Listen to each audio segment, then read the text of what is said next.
بسم اللہ الرحمن الرحیم۔ السلام علیکم۔ فروح بن طریف رضی اللہ تعالی عنہ کہتے ہیں کہ پانی اپنی اسی شدت کے ساتھ ہم پر پڑ رہا تھا اور ہم شرابور ہوتے ہوئے ایک دوسرے سے گفتگو کرتے بڑھے چلے جا رہے تھے، حتیٰ کہ صبح کی روشنی نے رات کی تاریکی پر فتح پائی۔ ابر پھٹ کر ٹکڑے ٹکڑے ہو گیا اور آفتاب عالم تاب نے ہر ایک چیز پر اپنا سکہ جمانا شروع کر دیا۔ یونس نے آگے بڑھ کر عرض کیا، سردار آپ یہیں تشریف رکھیے تاکہ میں رومیوں کی خبر لے آؤں۔ میری رائے میں اب ہم ان سے بہت قریب ہیں، حتیٰ کہ میں نے ان کا شور و غل بھی سن لیا ہے۔ آپ نے فرمایا، کیا تم نے ان کی آوازیں سن لی؟ اس نے کہا، ہاں میں سن چکا ہوں اور چاہتا ہوں کہ اگر اجازت مل جائے تو ان کے قریب پہنچ کر کچھ نہ کچھ خبر ضرور لے کر ہی حاضر ہوں گا انشاءاللہ تعالی۔ وقتی رحمۃ اللہ علیہ کہتے ہیں کہ حضرت خالد بن ولید رضی اللہ تعالی عنہ نہایت دور اندیشہ واقع ہوئے تھے۔ آپ ایک مفرد بن جعدہ نامی شخص کی طرف مخاطب ہوئے اور فرمایا، مفرد تم نجیب کے ساتھ جاؤ، اس کے مونس و حمد رہو اور دونوں رومی فوج کی خبر لے کر واپس آ جاؤ، اگر تمہارے جانے اور آنے کی خبر رومیوں کو نہ ہونے پائے۔ مفرد نے اسے بے سر و چشم منظور کیا اور روانہ ہو گئے۔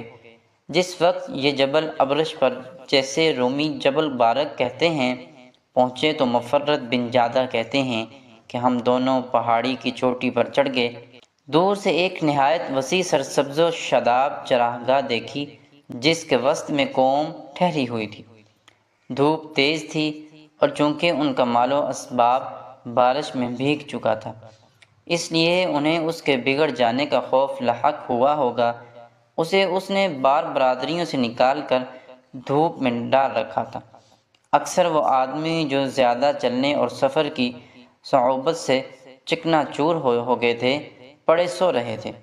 میں یہ دیکھ کر بہت خوش ہوا، پہاڑ سے اترا اور فرط خوشی میں، اور اس وجہ سے کہ حضرت خالد بن ولید رضی اللہ تعالی عنہ کو مال غنیمت کی خوشخبری سناؤں۔ اپنے ساتھی یونس کو بھی پیچھے چھوڑ کر بہت جلدی مسلمانوں کی طرف چلا۔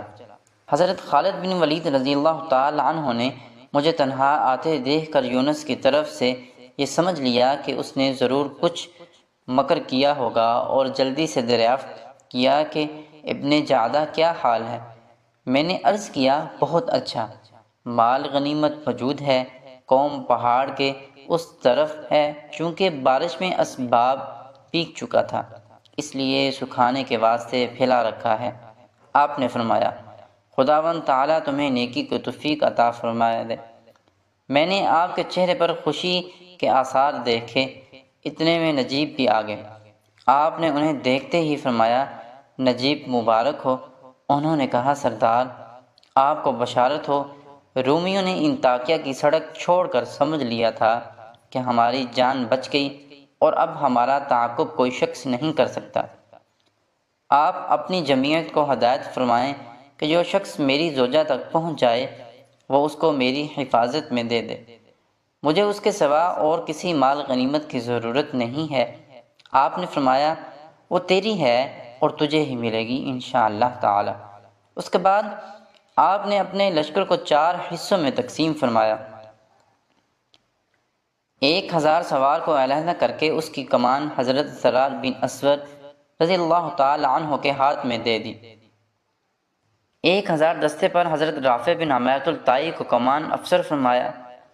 1000 جوان پر حضرت عبد الرحمن بن ابو بکر صدیق رضی اللہ تعالی عنہ کو افسر مقرر فرمایا اور 1000 خود اپنی ماتحتی میں رکھے، اور ان تینوں افسروں کو ہدایت کر دی کہ دشمن پر سب افسر ایک ہی دفعہ نہ گریں، بلکہ ہر سردار کچھ توقف کے بعد دشمن کی طرف بڑھے، پہلے علیحدہ متفرق ہو جائیں، اور میں جس وقت حملہ کروں تو پھر اعلیٰ ترتیب وہ بھی دشمن پر پڑتے رہیں۔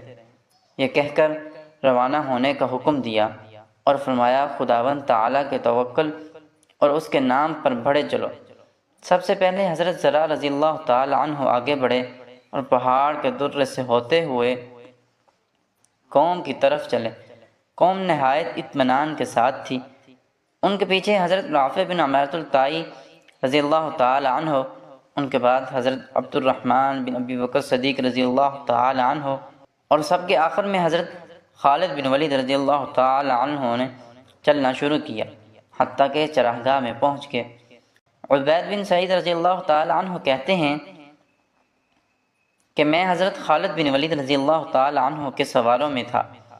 آپ جس وقت چراگاہ میں پہنچے اور ہم نے جنگل کی طرف تازگی، لہلہاتی ہوئی سبزی، بہتا ہوا پانی اور متلی ریشمین کپڑوں کا دمکتا ہوا نارنجی رنگ جس پر نظر پڑتے ہی خیرہ ہو جائے دیکھا، تو خدا کی قسم قریب تھا کہ اس پر چکا چوند ہو جانے والی نگاہیں ہمیں خالصاً اللہ جہاد میں منحرف کر کے ایک نئے فتنے اور جدید آزمائش میں مبتلا کر دیں کہ ایک شخص نے زور سے چلا کر کہا، اللہ تعالیٰ برا کریں اس دنیا کا، کیا اس نے زیادہ الٹ پھیر کھانے والی اور جلدی جلدی ایک سے دوسرے کے پاس جانے والی بھی کوئی چیز موجود ہے؟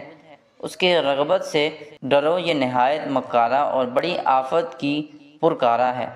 حضرت خالد بن ولید رضی اللہ تعالی عنہ یہ آواز سنتے ہی رونے لگے اور فرمایا، واللہ تمیمی کا قول بالکل سچ ہے۔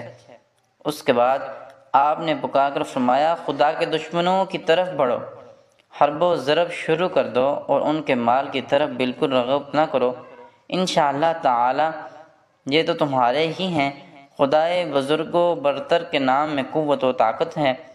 یہ کہہ کر فوج لیے ہوئے آپ شیر کی طرح شکار کی طرف جھپٹے۔ رومیوں نے انہیں دیکھا اور آپ کے ہاتھ میں علم دیکھ کر یہ سمجھ لیا کہ مسلمان ان پر آ پڑے۔ شور و فریاد کی آواز بلند ہوئی اور ہر ایک نے چیخنا چلانا شروع کر دیا۔ توما نے اپنے گروہ اور ہر 20 نے اپنے جوانوں کو آواز دی۔ فوج اپنے اسلحے کی طرف لپکی، گھوڑوں پر سوار ہوئیں اور ایک نے دوسرے سے کہنا شروع کیا کہ یہ بہت تھوڑے آدمی ہیں جنہیں مسیح نے ہماری طرف غنیمت بنا کر بھیجا ہے، لہٰذا ان کی طرف بڑھو اور صلیب کی استعانت سے آگے ڈھر لو۔ رومی مسلح گھوڑوں پر سوار ہو کر تاکہ مسلمان مال و اسباب نہ لوٹ لیں اپنے اسباب کے پاس کھڑے ہو گئے، اور یہ سمجھا کہ حضرت خالد بن ولید رضی اللہ تعالی عنہ کے سوا اور کوئی نہیں ہے۔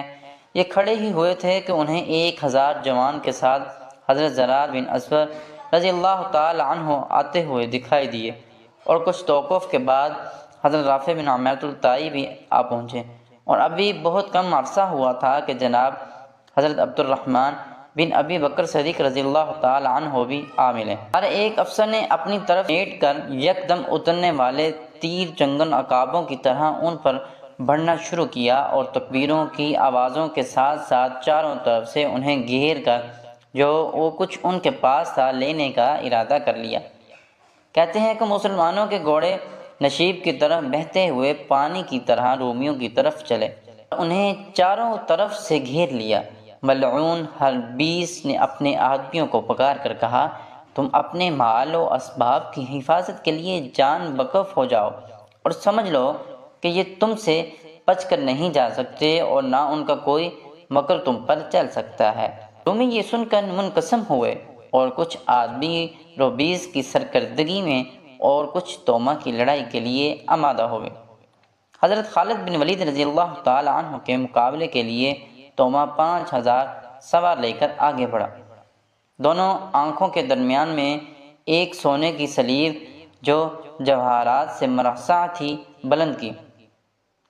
آپ نے بھی گھوڑے کو مہمیز کر کے اس کا رخ کیا، اپنے ساتھیوں کو ساتھ لیا اور بلند آواز سے پکار کر فرمایا، توما خدا کا دشمن، تم لوگوں نے سمجھا ہوگا کہ ہم بھاگ نکلے اور بچ گئے، مگر باری تعالیٰ جل مجدہ نے ہمارے لیے زمین کی تنابی کھینچ دی۔ یہ کہہ کر آپ نے حملہ کا ارادہ فرمایا، اور حضرت ام ابان رضی اللہ تعالی عنہ نے اسے ایک آنکھ سے کانا کر ہی دیا تھا، آپ نے دوسری آنکھ پر تان کر اس زور سے نیزہ مارا، پھوڑتا ہوا گدی کے پار ہو گیا اور یہ چکرا کر زمین پر آ رہا۔ صلیب کی گری اور ساتھ ہی آپ کے ساتھیوں نے اس کے حامیوں کو تحت کرنا شروع کر دیا۔ سب سے بڑھ کر حضرت عبد الرحمن بن ابی بکر صدیق رضی اللہ تعالی عنہ نے خالصتاً لوجہ اللہ یہ کام کیا۔ آپ طمع کے اوندے منہ گرتے ہی اس کی طرف بڑھے اور فوراً اس کے سینے پر چڑھ کر اس کا سر قلم کر لیا۔ اس کے بعد آپ نے سر کو نیزے کی نوک پر رکھ کر بلند کیا، مسلمانوں کو آواز دی اور فرمایا کہ خدا کا دشمن ملعون تو قتل ہو چکا، اب ہر 20 کو تلاش کرو، کہاں ہے؟ مسلمان یہ سن کر بہت خوش ہوئے۔ حضرت رافع بن عمیرۃ الطائی رضی اللہ تعالی عنہ فرماتے ہیں کہ میں حضرت خالد بن ولید رضی اللہ تعالی عنہ کی فوج میں مینا میں تھا۔ میں اپنے دستے کے ساتھ رومیوں کے اہل و عیال کے خیموں کی طرف چلا۔ رومیوں کی عورتیں نہایت شدت سے لڑ کر مسلمانوں کو اپنے پاس نہیں آنے دیتی تھی۔ میں نے ایک شخص کو جو رومی لباس پہنے ہوئے تھا گھوڑے سے اتر کر ایک عورت سے لڑتے ہوئے دیکھا۔ کبھی عورت اس پر غالب آ جاتی اور کبھی وہ عورت کو مغلوب کر لیتا تھا۔